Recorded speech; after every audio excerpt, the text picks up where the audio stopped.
Fellow citizens of New York, I am Adam Smith. I speak to you today not as a ghost, but as a man who simply tried to understand how a nation gets rich, and more importantly, how people achieve decency. Now, I hear this news about your new mayor. A Muslim, you say. That is neither here nor there. A man's faith is between him and his creator. But the talk of bringing communism to this great city, that is the issue. And on that, I must speak plainly. When I wrote The Wealth of Nations back in 1776, it was about showing the world a simple truth. When the butcher, the baker, and the brewer pursue their own interest, they promote society's interest much more effectively than when they try to promote it directly. That's my invisible hand, and it's nothing mystical. It's just common sense. It's the freedom to exchange, to save, and to build. But this communism you speak of, which emerged after my time, after my dear friend David Hume had passed, this system is a denial of human nature itself. It tries to force the butcher to bake and the baker to brew, all based on a central plan made by someone in an office. Look around you! This is New York! This city thrives because of millions of small, daily, self-interested decisions. Every bodega owner, every taxi driver, every person trading stocks on Wall Street, they are all serving the public good because they are serving themselves. And I look back at the great, sad failures of the 20th century, the Soviet Union, the wars, the shortages, where communism was actually tried. It failed every single time, and it did so because it destroyed the two things necessary for wealth, private property, and free choice. If this mayor tries to make everything, the states, who then has the incentive to work hard? Nobody! Work becomes a chore, not a path to improving one's condition. Your city will quickly lose its luster, its energy, its capital. Capital, the very fuel of commerce. You will see the shops empty, the docks slow down, and the talent, the best minds, will simply leave. My advice is simple, and it has stood the test of time. Leave the capital, where it is most effective, in the hands of the people who earned it. Let the market breathe. Let people pursue their own bettering. That is the only path to a rich, prosperous, and truly compassionate city. The mayor's intentions may be good. I will grant him that. But the economic mechanism he proposes is fatally flawed. It is a recipe for poverty, not paradise. Stand up for your freedom to trade, to own, and to earn. Thank you. Friends, citizens, hear me now, for I speak plainly, as I always have. I am Thomas Paine. When I wrote Common Sense, it was to cut through the noise and tell you the simple truth: you have the power, and you must govern yourselves. But now I hear talk, feverish talk, from the greatest city, New York, about a mayor who wishes to bring in a system they call communism. Let me be clear, I care not one fig about the man's religion. If he prays to a different God, that is his right. That is liberty. But if he tries to make himself king over your property and your labor, then he is an enemy to this republic, and we must call him out. This communism is nothing new, I tell you. It is not a fresh idea. It is just tyranny wearing a new coat. It is the same old poison we fought against in 1776, only this time, they want to wear a red star instead of a crown. They promise you equality, but they mean equal poverty and equal servitude under the thumb of the state. When I signed the Declaration, we declared that men have a right to life, liberty, and the pursuit of happiness. This pursuit requires you to own the fruits of your labor. If the government, or this mayor, can simply take what you earn, then you are a slave. You are no better than the poor souls who lived under the absolute power of George III. We did not fight a long, bloody war just to replace a distant king with a close-up commissar. And look at the consequences. Look beyond the sweet lies. The great, terrible lesson of history, which I have seen from the afterlife, is that every place that embraced this total state control became a prison. No bread, no books, no freedom to disagree. It violates every principle of the rights of man. A system that claims to own everything ends up owning you. My message to the brave souls of New York is this: do not let them steal your common sense. This is not compassion, this is control. This is not justice, this is robbery disguised as law. Stand firm. Demand your rights. The government is your servant, not your master. If this mayor intends to destroy the very foundation of private property and individual liberty, then you must treat him as we treated King George, a traitor to the cause of freedom. The time for timid whispers is over. The people must rise, speak loudly, and defend the republic from this new form of absolute power. We have it in our power to begin the world over again. But first, we must stop the old, cruel world from taking root right in our own city. Thank you. Reasonable minds, we must approach this curious proposal emanating from the city of New York, this doctrine of communism, not as a political maneuver, but as a challenge to the very foundation of civil society and the laws of nature. Let us begin with the state of nature. Before any government exists, man possesses an inherent right to his life, liberty, and estate, what I collectively term property. This right is granted not by king or parliament, but by the Creator and the dictates of reason. The most critical element of this natural right is how property is acquired. A man removes an object from the common state of nature and mixes his labor with it.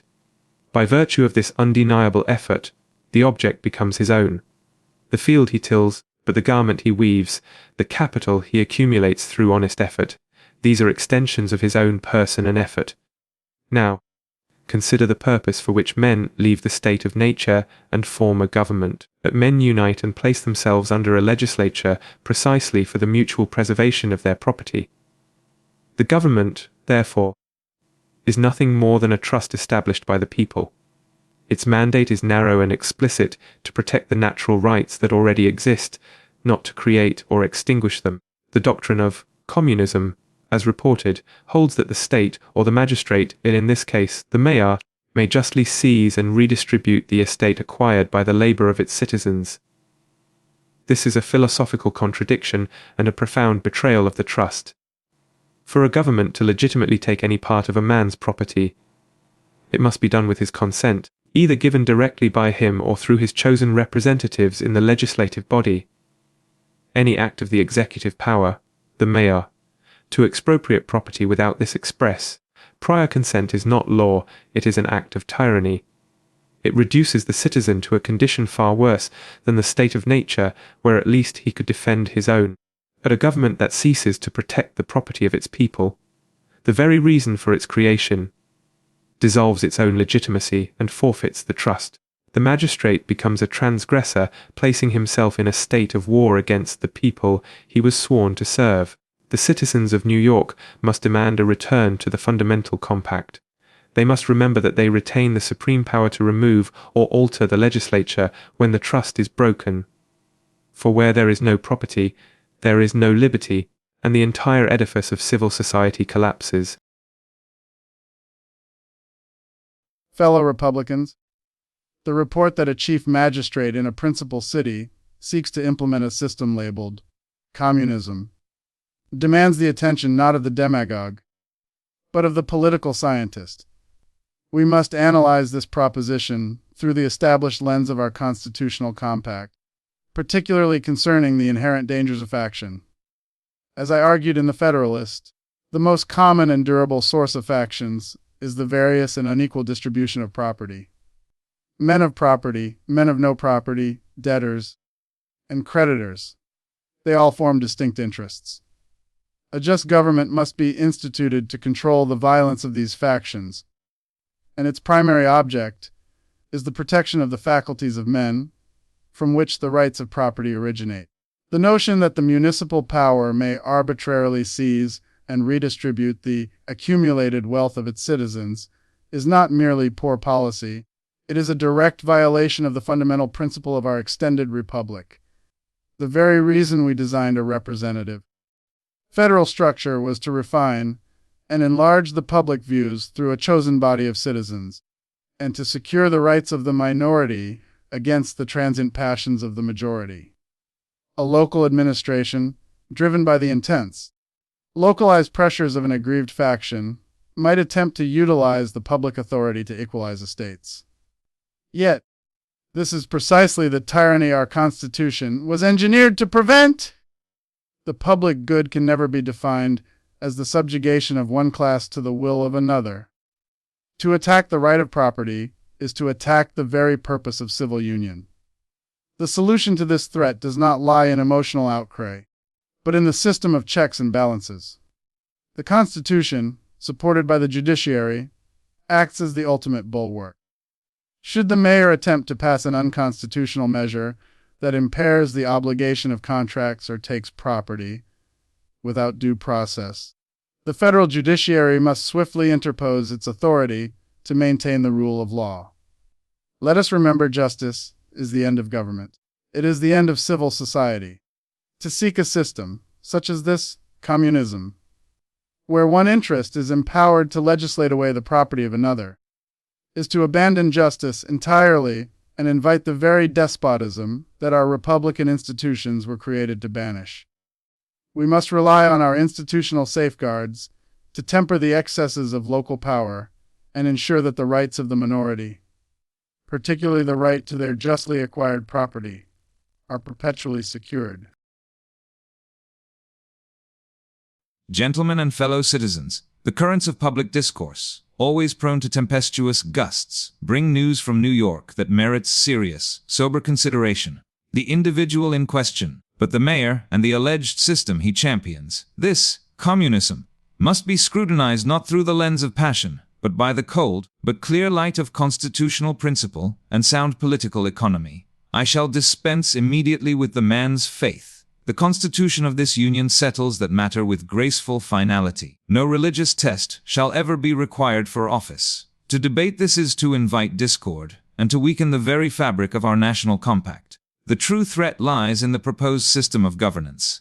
If this communism indeed signifies the abolition of private property and the indiscriminate seizure of individual capital and industry, then it is a profound and fundamental assault on the very mechanisms that ensure national prosperity and civic order. Our republic, unlike the volatile democracies of antiquity, is predicated on the stability secured by a strong central government and a national credit that commands the respect of the world.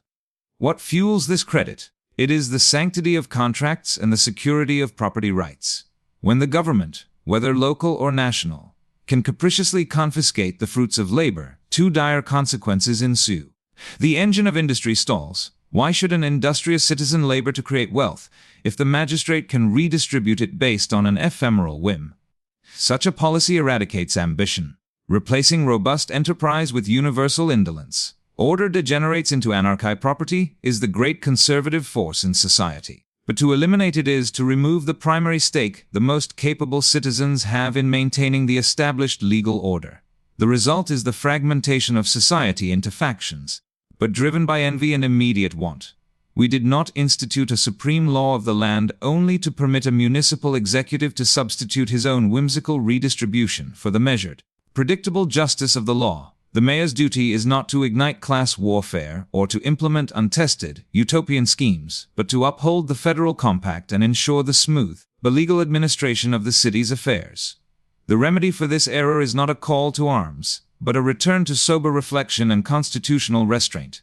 The checks and balances, the legislative process, and the formidable power of the judiciary exist precisely to restrain the excesses of popular enthusiasm and the ambition of temporary magistrates.